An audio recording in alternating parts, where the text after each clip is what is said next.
प्रारब्ध के सभी दर्शकों को मेरा नमस्कार। मेरा नाम है संदीप आर के सिंह और आज हमारे साथ श्री गुरप्रीत सिंह संधू साहब। सर, बहुत बहुत स्वागत है आपका। धन्यवाद जी संदीप जी, आपका फिर आपने मौका दिया मेरे को यहाँ अपनी बात रखने के लिए। शुक्रिया और दर्शकों को भी बहुत बहुत नमस्कार। दर्शकों, थोड़ा सा मैं परिचय देना चाहूंगा। गुरप्रीत सिंह जी जो हैं, आप पंजाब बेस्ड एक जर्नलिस्ट हैं। आपका केसरी विरासत नाम का एक शानदार यूट्यूब चैनल भी है और वहां पर पंजाब की एक्चुअली क्या है ना, हमें पंजाब की एक्चुअल खबरें पता ही नहीं चलती। जैसे ममता बनर्जी जब थी तब तक बंगाल की खबरें नहीं पता चलती थी ना, क्योंकि मीडिया बहुत ज्यादा सपोर्ट करता है ऐसे करप्ट लीडर्स का।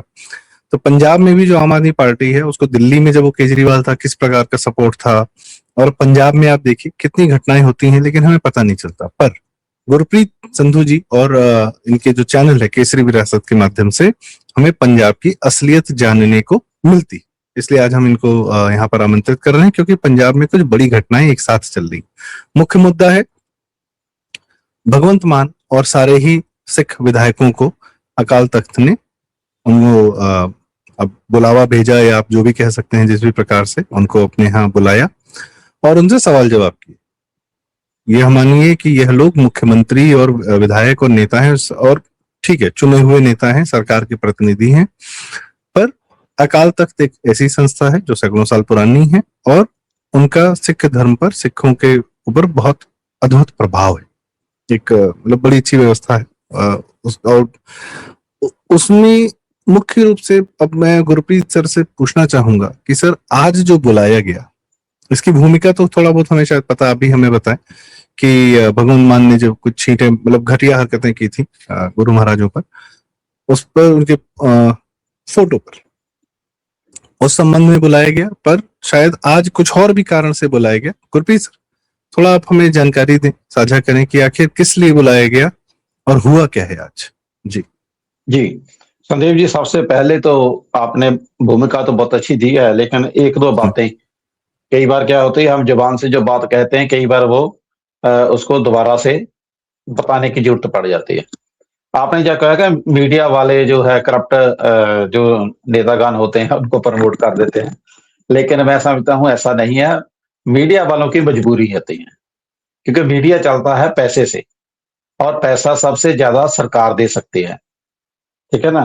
तो इसलिए उनकी मजबूरियां होगी। और आज का जो घटना चक्र जिसके ऊपर हम बात करने जा रहे हैं, इसमें भी आज ऐसा स्पष्ट तौर पे देखने को मिला है। वो कैसे मिला है वो भी मैं आपको बताने वाला हूं। तो दूसरी बात यह है कि आज भगवंत मान जी खुद जो है वहां नहीं मौजूद थे, उनको नहीं बुलाया गया था। आज उनकी कैबिनेट को बुलाया गया था और जितने विधायक हैं असेंबली के उनको बुलाया गया था, और उनमें से जितने लोग पहुंचे हैं उनकी गिनती थी 87। 117 मेंबर्स की लेजिस्लेटिव असेंबली है, उसमें से 87 मेंबर हैं वो वहां पहुंचे हैं। वहां क्योंकि 87 क्यों पहुंचे, क्योंकि वहां जो सिख स्वरूप में लोग हैं जो सिक्खी से जुड़े हुए हैं उन्हीं को बुलाया गया था, क्योंकि उनको ही पूछना था कि जब गुरु ग्रंथ साहिब जी के सत्कार की बात हो रही थी तो कानून में ऐसी जो गलतियां हैं जो अकाल तख्त के संज्ञान में आई है वो कैसे आ गई। तो इसमें दो चार बातें जो है वो बड़ी ध्यान देने योग्य है। एक तो मैं जो इसका आज का नतीजा निकला है उसके ऊपर मैं थोड़ी बात जरूर करूंगा। देखिए, आज 29 जो जून है ना, आज महाराजा रणजीत सिंह की बरसी भी है, उनका दिन है। तो इसी के ऊपर ये स्पेशली जो कार्यकारी जथेदार है अकाल तख्त साहब के, उन्होंने ये इसका मेंशन भी किया है कि आज की तारीख में मैंने कैबिनेट को बुलाया था। ये अपने आप में एक बहुत बड़ा संदेश है। मैं आपके दर्शकों को सबको बताना चाहता हूं कि एक्चुअली जो महाराजा रणजीत सिंह है वो एक खास चीज के लिए जाने जाते हैं। किस बात के लिए? उनका सामना हुआ था अकाल तख्त साहब के साथ। कब? अकाली फूला सिंह थे, वहां के सरबराह बोलते थे या जत्थेदार कह सकते हैं। तो कुछ जो अनियमितताएं सिखिज्म के हिसाब से की थी महाराजा रणजीत सिंह ने, उनको लेकर उन्हें अकाली फूला सिंह ने अकाल तख्त साहब पे तलब किया था और उनको कोड़े मारने की सजा दी गई थी। इसके लिए अकाली फूला सिंह जाने जाते हैं कि उनके बाद ऐसा व्यक्तित्व जो है अकाल तख्त साहब पे बहुत कम देखने को मिला है। हमेशा मिसाल दी जाती है क्या कोई अकाली फूला सिंह जैसा होगा। तो आज मेरे को लगता है महाराजा रणजीत सिंह की बरसी वाले दिन स्पेशली बुला के, आज तक जो समझा जा रहा था ना, उनको बोल रहे थे ये तो कार्यकारी हैं, ये तो पूरे जत्थेदार भी नहीं है, ये कैसे दखल दे सकते हैं। आज का जो प्रोग्राम हुआ उसमें से लाइव दिखाया गया और उसमें से ये बात खुल के सामने आ गई कि कहीं ना कहीं जो मौजूदा जत्थेदार हैं वो इतनी समझदारी से उन्होंने काम किया है कि कहीं ना कहीं अकाली फूला सिंह की छवि उनमें पंथ, मेरे को लगता है सिख पंथ में देखी जाएगी आने वाले समय में। तो एक तो ये पॉलिटिकली की फेस है उसका महाराजा रणजीत सिंह का, एक तो उसके साथ मिल रही है ये बात। दूसरी बात, सबसे पहले बात यह है कि आज तक जो भगवंत मान एंड उनकी पार्टी है, भगवंत मान एंड कंपनी कह सकता हूं या केजरीवाल एंड कंपनी कह रहे, तो उनका एक ही था अभी इन बातों के ऊपर। सबसे पहले तो जो आपने भूमिका में कहा कि शायद उन्होंने वो जो तस्वीर वाला मुद्दा था वो मुद्दा नहीं था। तस्वीर वाला मुद्दा जो है, जो उसकी वीडियो वाला मुद्दा है, वो अलग से जा रहा है। ये था श्री गुरु ग्रंथ साहब सत्कार एक्ट, जागत जोत श्री गुरु ग्रंथ साहब सोध सत्कार सोध एक्ट 2026। ये हुआ है 13 अप्रैल 2026 को पास किया। तो उसमें सबसे पहले तो किन हालातों में ये पास हुआ उसके ऊपर जानकारी ली गई जथेदार साहब के द्वारा। सबसे पहले उनको बताया गया कि हम कैसे दखल दे रहे हैं, विधानसभा को हमने क्यों बुलाया है, किस मुद्दे पे बुलाया है। तो उन्होंने स्पष्ट किया है कि एक समझौता हुआ था संदीप जी 1959 में। सिखों के सबसे बड़े नेता थे मास्टर तारा सिंह, उनका समझौता हुआ था तब के प्रधानमंत्री पंडित जवाहरलाल नेहरू से। उसमें यह बात तय की गई थी कि क्योंकि तब इस्लाम के नाम पे तो अलग मुल्क ले लिया था और सिखों के लिए बोल रहे थे अलग लेना है, तो मास्टर तारा सिंह ने कहा हम अलग नहीं जा रहे हैं लेकिन हम अपनी बातें बनवा रहे हैं। उसमें यह तय किया गया था कि कोई भी सिखों के बारे में कोई भी अगर कानून बनाना होगा, कोई भी कार्यवाही करनी होगी, तो सबसे पहले जो सिखों की संस्थाएं हैं, खास तौर पे चुनी हुई जो इनके पास संस्था है श्रोमणी गुरुद्वारा प्रबंधक कमेटी, और दूसरे हैं श्री अकाल तख्त साहब।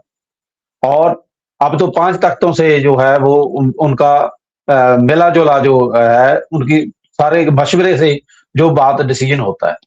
तो और भी जो सिख संस्थाएं हैं, जितनी भी संप्रदाय हैं, उनको सब बुला के कोई भी धार्मिक मुद्दा हो उसमें सलाह लेना, मशवरा लेना जरूरी है। तो एक तो जो इन्होंने उसका उल्लंघन किया है जब इन्होंने अपनी मर्जी से बनाया। आज बड़ी मजेदार बात तो ये हुई है, 2 बड़ी-बड़ी घटनाएं।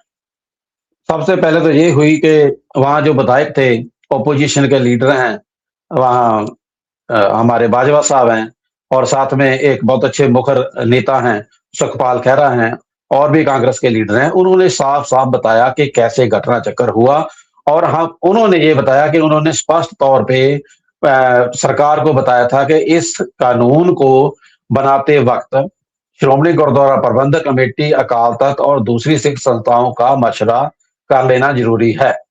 लेकिन उसके बावजूद सरकार ने इसको माना नहीं, उसने इसके ऊपर चर्चा ही नहीं की। दूसरी बात यह है, वो सरदार जी हैं जो इन्होंने बनाए हुए थे, उस कमेटी बनाई हुई थी जिन्होंने सबके इतराज, सबके मशवरा करना था। और 9 महीने बीत गए, 9 महीने में उन्होंने जानबूझ के लगता है कि अकाल तख्त साहब को इग्नोर किया। किसके इशारे पे इग्नोर किया? श्रोमणी कमेटी को इग्नोर किया। ये बात जो है वो सबको चुभ रही है।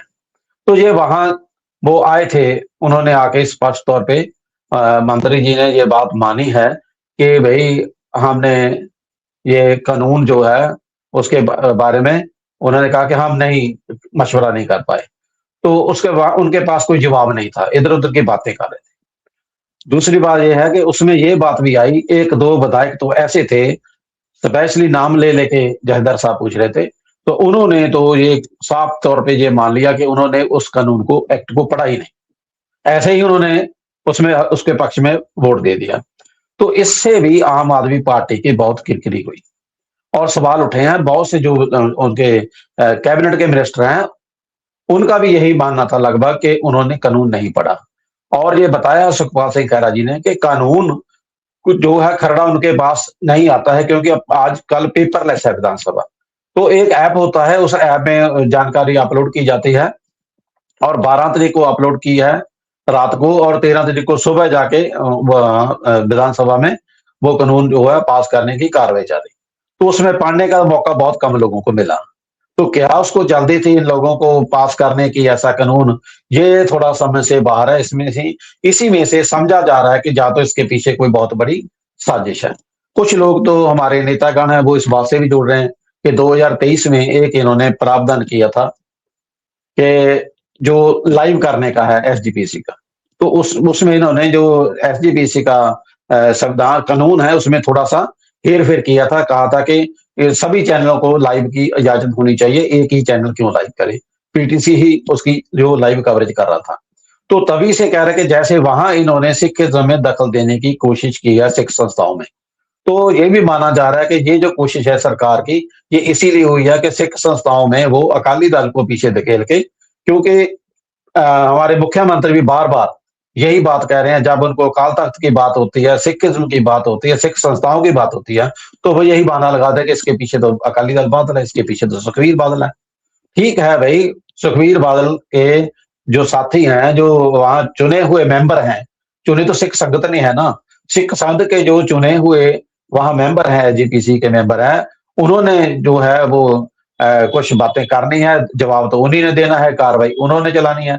और अकाल तख्त का जथेदार वो है जीपीसी के मेंबरों द्वारा चुना जाता है। लेकिन उसका मतलब ये थोड़ी है कि आप वहां की परंपराओं को सीधा ही चुनौती दे दो। दूसरी सर बात, इसी एसजीपीसी ने बड़ी तो बात जो जी, क्या कहते हैं, सुखबीर सिंह बादल को भी तो तनखैया घोषित किया ना।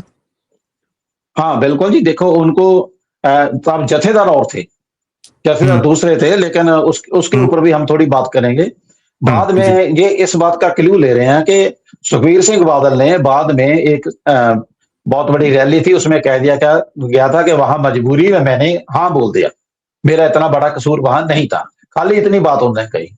और आपको हम्म संदीप जी, आपके दर्शकों को मैं ये जरूर बताना चाहता हूं कि सुखबीर बादल जी ये बात क्यों कह रहे हैं, उसके पीछे लॉजिक है। बात यह है कि जब उनकी सुनवाई हो रही थी, आज की सुनवाई में और उस सुनवाई में जमीन आसमान का फर्क है। तब थे हम्म जथेदार ज्ञानी हरप्रीत सिंह, जो हम्म, उनके लगभग ओपोजिट चल रहे थे। और आज वो जो उनके ऑपोजिशन में जो अकाली दल है उसके प्रधान है।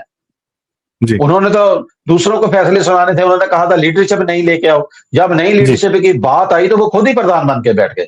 तो उन्होंने जी उनको, सुखबीर बादल जी को इतनी बातें करने का मौका नहीं दिया था। सीधा सीधा कहा हम्म था हाँ, यस और नो में जवाब दो। हम्म आप जान सकते हैं यस और नो में हम्म, जवाब देना तो बहुत बड़े डिक्टेटरशिप का वो हाँ होता है। सही बात है। जैसे वो तो बादल जी इस्लाम में वाली चलता बात, है। हाँ बादल जी का जी रेफरेंस एक अलग आ जी गया था, कोई बात नहीं। आज जी जो है जी जी। अब, हाँ आज के हमारे अकाल तख्त ने इन लोग को क्या निर्देश दिया मैं है कि यह हाँ कानून मैं जो पास करा है इन्होंने जी। जी संदीप जी, मैं वहीं आ रहा हूँ। जो जी सर। आज की बात है, आज तो जथेदार साहब का जो स्वरूप है, एक तो जब सुनवाई किया उन्होंने लाइव चला था। दूसरी मजेदार बात इसमें ये हुई कि ये जब लाइव चल रहा है तो लाइव में इनके जो विधायक हैं, उन्होंने, जो मंत्री हैं, मंत्री साहब ने ये कहा कि मैं निवेदन किया जथेदार साहब से कि ये जो लाइव है लाइव मत करवाइए, क्योंकि ये बहुत संवेदनशील मुद्दा है। तो इस पे जथेदार साहब ने स्पष्ट तौर पे कहा कि भाई ये आपके मुख्यमंत्री की ही चुनौती है। उन्होंने नहीं कहा था कि इसको लाइव दिखाएंगे, लाइव में हम देंगे, मैं आपको चुनौती देता हूं। तो अब ये चुनौती स्वीकार करो, जो आपने कहा था, जैसी शब्दावली वो बरत रहे थे कि मैं इसके जो पाज उघेड़ूंगा सभी, तो वो पाज उघेड़ लो आप। ये मौका हम्म आपको मिला है, उघेड़ लो। फिर दूसरी तरफ संदीप जी आपको बताता हूं कि बहुत से लोगों ने उसको लाइव करना शुरू कर दिया। जो अपने मीडिया की बात की ना, अब वो बात आ गई है। उसमें क्या हुआ कि जब लाइव चलना शुरू हुआ तो सरकार ने, जिनको ऐड जाती है, सरकार के इश्तिहार जाते हैं, उन हम्म लोगों को फोन जाने शुरू हो गए और एक एक करके लाइव सबके बंद होने शुरू हो गए और सभी लगभग लाइव बंद कर दिए गए। जसदर साहब के ध्यान में आया तो जसदर साहब ने खुद लाइव में कहा, पीटीसी का लाइव चल रहा था, उसमें उन्होंने कहा हम्म कि भाई लाइव को बंद करवाए जा रहे हैं, लाइव सबके चलाओ। फिर 3 या 4 चैनल है जिन्होंने लाइव चलाया, बाकी ने, क्योंकि सरकार उनको वो देती है, उनको ऐड वगैरह आती है, तो हम्म उन्होंने डर हम्म डरते हुए उसको बंद कर दिया। तो ये बहुत आज का जो दिन है ना, ये बड़ा इस बात के ऊपर दिलचस्प रहा। तो इसमें मैं तो यही कह रहा हूं कि जो कुछ घटना चक्कर हुआ, वहां विधायक, मंत्री ये इस बात का जवाब नहीं दे पाए। कानून में कुछ मदे थी। अब उस बात के ऊपर आते हैं कि एक्चुअल में क्या था। कुछ चीजें तो जो इनके हमारे स्पीकर हैं विधानसभा के, उनको पहले भी बुलाया जा किया था, तलब किया गया था उनको अकाल तख्त पे, और उनको सवाल किए गए थे, कुछ लिखती तौर पे दिया गया था। 2-3 पॉइंट थे, बहुत बड़ी बात नहीं थी। सबसे बड़ी बात तो ये है कि जो इन्होंने उसमें एक प्रावधान किया था कि जो उसका कस्टोडियन है, उसके ऊपर भी एफआईआर होगी। अच्छा, जो लाइव का जब ये बात हुआ, सॉल्व हुआ, जथेदार साहब को खुद कहना पड़ा, तो वहां विधायक भी थे, कुछ मंत्री थे जिन्होंने कहा कि भाई लाइव को बंद करवा दीजिए, लेकिन वो नहीं माने। उन्होंने कहा कि चुनौती है, सीएम की तरफ से दिया गया है, अब जो करना है आप जनता के सामने जाने दो, जो भी है। तो वहां यही बात सामने आई कि बहुत से विधायक थे जिनको ये जानकारी नहीं थी, कानून किसी ने पढ़ा ही नहीं था। अब आते हैं वो पॉइंट्स जिनके ऊपर पेच फंसा हुआ था। सबसे पहले तो था उसका कस्टोडियन की बात। सरकार ने ये लिख दिया कि जो कस्टोडियन है उसके ऊपर भी एफआईआर होगी अगर वो कोई बेअदबी की घटना होती है तो कस्टोडियन में वो भी आता है जिसने अपने घर में गुटखा साहब या गुरु ग्रंथ साहब का प्रकाश किया हुआ है। अगर मान लो किसी वजह से कोई पुरातन स्वरूप है जिसमें कुछ पन्ने जो है फटे हुए हैं, कुछ अंग ऐसे डिस्टोर हैं, तो वैसे तो पढ़ने वाले तो पढ़ ही लेते हैं, लेकिन फिर भी अगर कोई आके उसकी कंप्लेंट कर दे कि मेरा हृदय जो है ऐसे हुआ है, इन्होंने बेअदबी किया है, तो कस्टोडियन मतलब है जिसने रखा है उसके ऊपर एफआईआर होगी।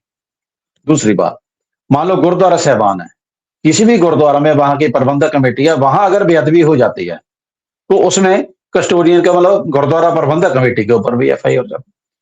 बात तो छोड़िए जोर की, जो प्रबंध जहां के श्रोमणी गुरुद्वारा प्रबंधक कमेटी मान लो प्रबंध कर रही है ऐतिहासिक गुरुद्वारा के, अगर वहां बेअदबी हो जाती है तो वहां भी एसजीपीसी को आप कटघरे में खड़ा कर पा रहे हैं। और यहां तक भी ये बात कहा गया कि अगर अकाल तख्त साहब में भी वहां प्रकाश है गुरु ग्रंथ साहब का, कल को तो आप कहोगे जथेदार के ऊपर मुकदमा दर्ज करो जी, क्योंकि वो जिम्मेवार है वहां के, वहां ये कैसे बेअदबी हो गई। तो बहुत सी जो जोल थी, सीधा सीधा संस्थाओं के ऊपर ये अटैक था। ये 9 उसमें एक महीने और पहले बात, बिल आया था, 9 महीने पहले कानून लग गया था। नहीं, ये एक्चुअली अप्रैल में पास किया इन्होंने। अप्रैल में। सर एक बात इसमें तो बड़ी खालिस्तानी महक आ रही है कि लगता है जैसे कि आप एसजीपीसी अकाल तख्त सब पर आप कब्जा करना चाह रहे हैं, उन लोग को एफआईआर करके या धमका कर या इस प्रकार से उन लोग को जो उनकी जो धर्म को मतलब धर्म के प्रति जो कार्य कर रहे हैं उससे उनको डराने का कार्य किया जा रहा है। तो ये क्या भगवंत मान और केजरीवाल मिलके इस कानून के माध्यम से एसजीपीसी और अकाल तख्त पर भी कब्जा करने का प्रयास कर रहे हैं, डराने का प्रयास कर रहे हैं? ये तो साफ साफ ऐसा पता चल रहा है कि ये तो, और ये इतना ऐसा जालिम कानून तो सर पाकिस्तान में भी ब्लास्फेमी और वो जो होता है इन लोग का वैसा वहां भी नहीं होता, ये शायद वैसा ही वहां पर होता, कुछ कुछ वैसी ही महक आ रही जी। नहीं, वो भी बात ठीक है, इसके ऊपर भी आते हैं हम। पॉलिटिकली क्या है, क्या मंशा रही है, इसके ऊपर सवाल उठ रहे हैं। 2-3 बातें और हैं वहां। उसमें एक शब्द ये आया कि आपको बता दें दर्शकों के, सबसे पहले जो गुरु ग्रंथ साहब थे ना, उसको ग्रंथ साहब नहीं कहा जाता था, उसको बीड़ कहा जाता था। बीड़ साहब, फिर ग्रंथ साहब, अब श्री गुरु ग्रंथ साहब, जागतिक श्री गुरु ग्रंथ साहब। जैसे जैसे समय बीता जा रहा है वैसे वैसे उनकी रिस्पेक्ट और बढ़ रही है। तो सरकार ने ये कानून में दे दिया, प्रबंध कर दिया कि अब इनको बीड़ नहीं कहा जाएगा, उनको खाली जागतिक गुरु ग्रंथ साहब ही कहा जाएगा। तो ये अकाल तख्त साहब को था कि ये तो अधिकार क्षेत्र सिख संगत का है, ये तो अधिकार क्षेत्र श्रोमणी गुरुद्वारा प्रबंधक कमेटी का है, अकाल तख्त का है, कि जो सिख मर्यादा है उसमें कौन सा शब्द कैसे उसने वापस लेना है या नहीं लेना है, करना है नहीं करना है, ये सरकार का कानून का नहीं है। सरकार कानून बनाए, किसी मुजरिम को सजा देनी है, उसमें उसे दे, सबको उसका स्वागत करेंगे। लेकिन उसका क्या मतलब हुआ कि आप कस्टोडियन के नाम पे या दूसरे जो मर्यादा, जो काम कार्य क्षेत्र आपका है ही नहीं, आप उसमें दखल देके आप ऐसी ऐसी बातें कर रहे। तो इसके बाद 1-2 और बातें जो कस्टोडियन के ऊपर, तो संस्थाओं के ऊपर कब्जे वाली बात का शक तो हो ही रहा है। तो जो धार्मिक धारा है उसमें भी दखल, उसको जो मर्यादा है उसको भी मतलब स्पष्ट उसको बताने की कोशिश की गई है कानून में, क्योंकि कानून का काम नहीं था। तो अभी लास्ट में क्या हुआ कि उनको सबको ये बोल दिया गया, क्योंकि पहले भी जो कुलतार सिंह संधवा है ना, स्पीकर विधानसभा के, उनको बुलाया गया था, उनको पत्र इन मांगों का दिया जा चुका है। लेकिन अब पत्रकारों ने सवाल किया जसदर साहब को कि ये बातें तो आप पहले पत्र दे चुके हो, अब ये बातें मान गए हो। तो जसदर साहब ने उनको कहा कि बेटी पहली तो बात ठीक है, बात सही है कि जो पहले हमारी मांगे थी, जो हमने पहले इतराज उठाए थे, हमने वही आज भी सामने लाए हैं। लेकिन आज एक बात तो सामने आ गई कि इन्होंने कानून को बिना पढ़े पास किया। दूसरा, अकाल तख्त साहब ने एक और मद जो बड़ी दिलचस्प है इसमें डाली है, वो ये कहा उन्होंने कि अगर कोई सिख पंथ का विरोधी, उन्होंने कहा कि डेरा है या बाबा है, उसमें बात करते करते जसदर साहब ने ये भी कहा डेरा प्रेमी। तो डेरा प्रेमी आप जानते हैं जो 2015 की घटनाएं जहां से शुरू हुई हैं, वो डेरा प्रेमी जो सच्चा सौदा वाला जो है बाबा है, उसके ऊपर लेके जा रहे लोग। तो पहले घटनाओं के आरोप उन्हीं के ऊपर लगे थे। तो उनका कहना कि अगर उसका कोई भी व्यक्ति, करिंदा, कोई प्रेमी अगर बेअदबी करता हुआ पकड़ा जाए, तो उसके लिए भी जो उसका मुखिया है उसके ऊपर भी एफआईआर दर्ज साथ में की जानी चाहिए, ये इसमें शामिल करो। सर ये डेरों में बहुत तो बड़ी लाखों बात लोग है। होते हैं, हजारों लोग होते हैं, तो हर मुखिया पे कैसे आप कर दोगे? ये क्या बात है? लेकिन ये है कि अगर अगर वो बेअदबी करता है कहीं जाके गुरुद्वारा में, या कोई मान लो जैसे जैसे कोई भी फकीर है, जैसे पीर फकीर है, कल को चर्च वाले भी आ सकते हैं उसमें। मान लो कोई व्यक्ति अगर जाता है, जाके वो बेअदबी करता है, वो जिसके पास जाता है, जिसका जिसके कहने पे करता है, या जिसके प्रभाव में वो ऐसा करने की हिम्मत जुटा पा रहा है, वो कह रहे हैं कि उसके खिलाफ भी उसको भी नामजद करना चाहिए। ये एक नई बात अकाल तख्त साहब से आज जुड़ी है। तो इसका मतलब ये है कि और सभी बातें, सभी हाथ खड़े करके वहां से स्वीकार करके गए हैं, चाहे वो ऑपोजिशन के लीडर हों, चाहे वो एमएलए हों पक्ष के। तो उन्होंने पक्ष प्रतिपक्ष दोनों ने ये हाथ खड़े करके बोले सो निहाल के जयकारे लगा के कहा कि हम इन बातों के ऊपर काम करेंगे और जाके हम करवाएंगे। और जसदर साहब ने कहा कि 1 महीने का समय दिया गया है, और उन्होंने उम्मीद जाहिर की है कि 1 महीना इसमें नहीं लगेगा, ये 15-20 दिन में ही ये काम कर लेंगे और आज के बाद ये चैप्टर जो है समाप्त हो जाना चाहिए, ऐसी उम्मीद उन्होंने जाहिर की है।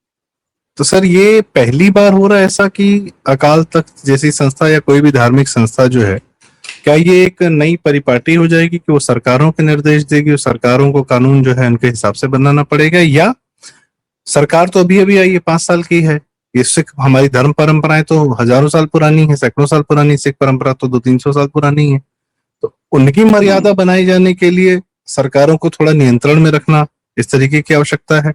ये क्या है, मतलब ये नई परिपाटी है या ये पहले भी कभी हो चुका है सर? नहीं, ऐसा पहले कभी नहीं हुआ है किसी ने भी। जी नहीं, कन्फ्लिक्ट है जो आपको मैंने बताया कि नेहरू मास्टर तारा सिंह का जो पैक्ट है, जो समझौता हुआ है, उसमें ये दर्ज है कि सिखिज्म के ऊपर जो कुछ भी कोई निर्णय करना है, उसमें जो इनकी संस्थाएं हैं, श्रोमणी कमेटी और अकाल तख्त साहब, उन दोनों का साथ मशवरा करना जरूरी है। लेकिन ये बात है, ये नई आम आदमी पार्टी ने ही, मैंने विस्तार में पहले आपको बताया, 2023 में भी ऐसी कोशिश की है उसको थोड़ा लूज करने की, और अब ये दोबारा ऐसी कोशिश हुई है।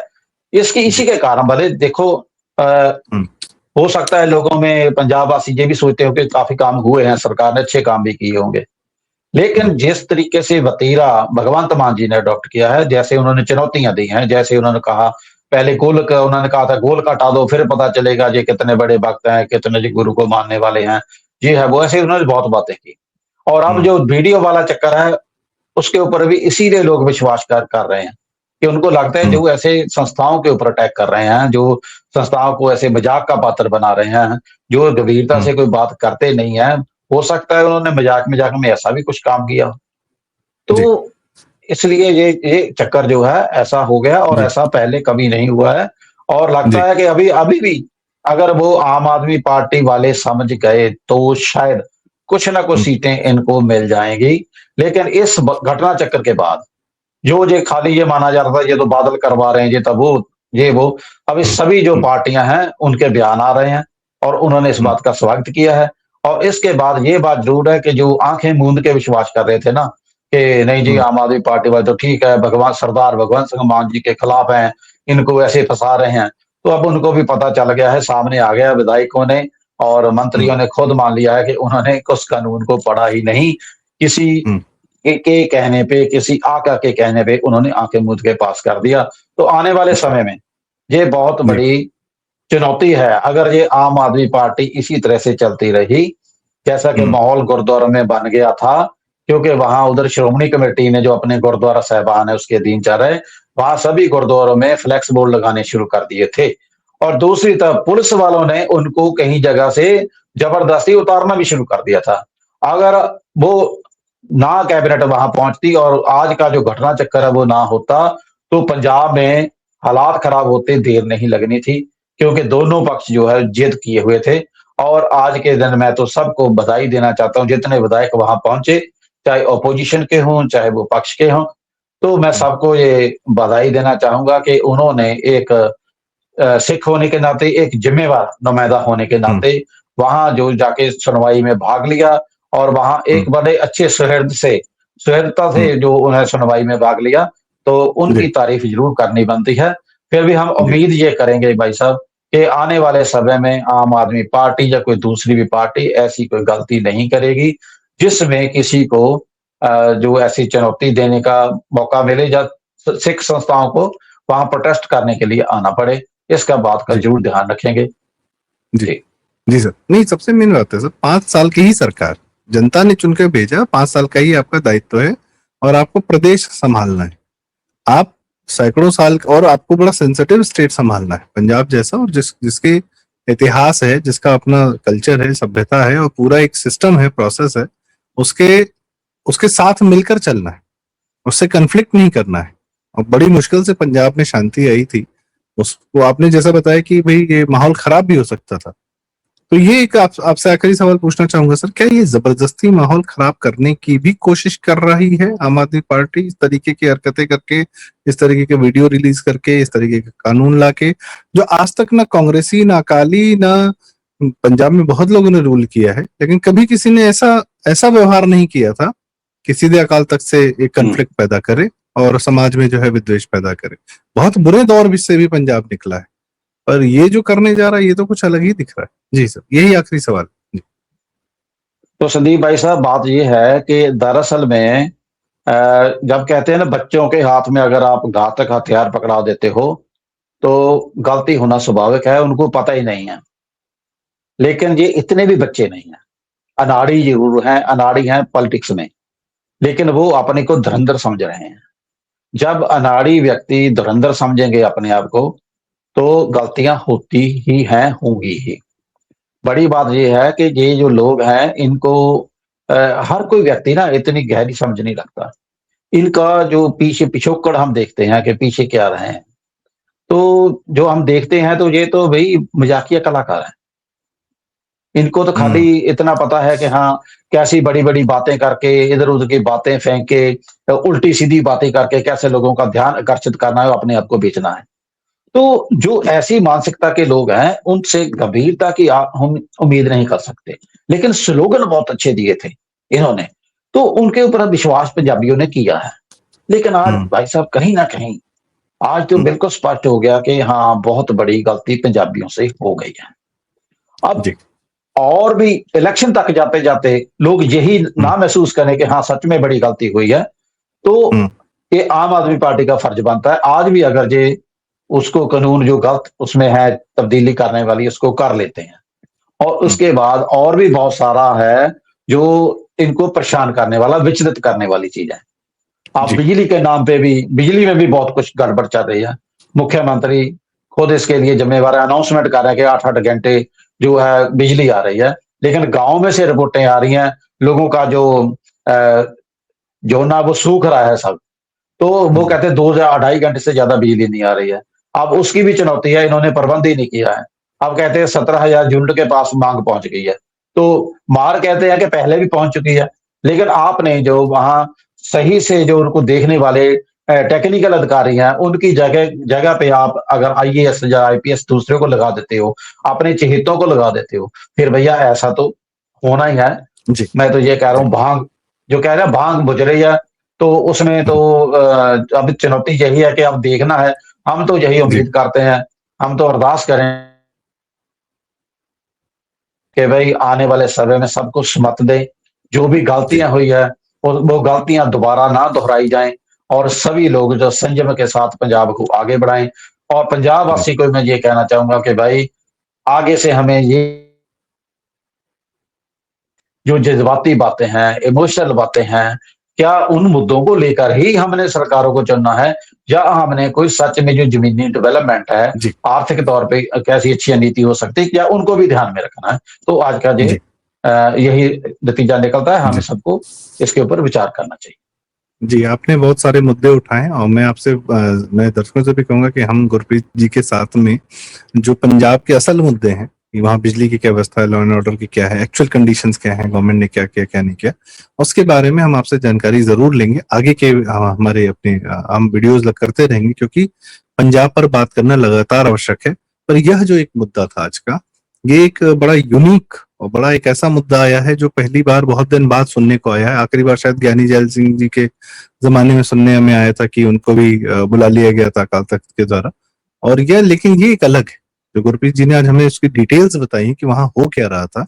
तो किस प्रकार से ये आम आदमी पार्टी जो है भई 5 साल के ही आप प्रशासक हो, शासन करने के लिए जनता ने आपको दिया, मालिक बनने के लिए नहीं कहा है कि आप जो है एक हमारी परंपराओं के, हमारे धर्म के मालिक हो जाएँ। आप ये नहीं कर सकते, ये अलाउड नहीं। तो सही समय पर अकाल तख्त ने भी शायद अपना एक अच्छा कदम उठाया है। देखते हैं आगे क्या होता है और यह कॉन्फ्लिक्ट ना हो, रिज़ॉल्व हो जाए, शांति बनी रहे, हम यही चाहते हैं। पंजाब में अच्छे से चुनाव हो और पंजाब की जनता अपने लिए एक अच्छी सरकार आराम से चुने, जो भी उनको बेस्ट अवेलेबल लगता है। तो इसी के साथ गुरप्रीत सर बहुत-बहुत धन्यवाद, आज आपने हमें जो है पंजाब के बारे में, आज की इस घटना के बारे में डिटेल में इन्फॉर्मेशन दी। दर्शकों आपसे रिक्वेस्ट है कि कृपया यह वीडियो ज़रूर लाइक करें, शेयर करें। पंजाब पर इतनी डिटेल में बात आज की घटना पर मुझे नहीं लगता कहीं और से बहुत कायदे से पता चली होगी। जो लोग करते हैं बहुत गंभीरता से नहीं करते हैं, वह फिर कुछ ना कुछ अपनी नमक मिर्च लगाने का प्रयास करते हैं, वह नहीं करना चाहिए। दूसरा ये कि कृपया चैनल ज़रूर सब्सक्राइब करें। गुरप्रीत सिंह सर का चैनल है केसरी विरासत, हम उसका लिंक जो है आपको डिस्क्रिप्शन में दे देंगे, हमारा चैनल प्रारंभ। और आप अपनी राय हमें कमेंट्स में ज़रूर बताएं, ये पूरी घटना को आप कैसे देखते हैं, आपके क्या विचार हैं। इसी के साथ आज की चर्चा का समापन। बहुत-बहुत नमस्कार, धन्यवाद। बहुत-बहुत थैंक यू धन्यवाद, गुरप्रीत सत जी। श्री अकाल, जी, वाहिगुरू जी का खालसा, वाहिगुरू जी की फतेह।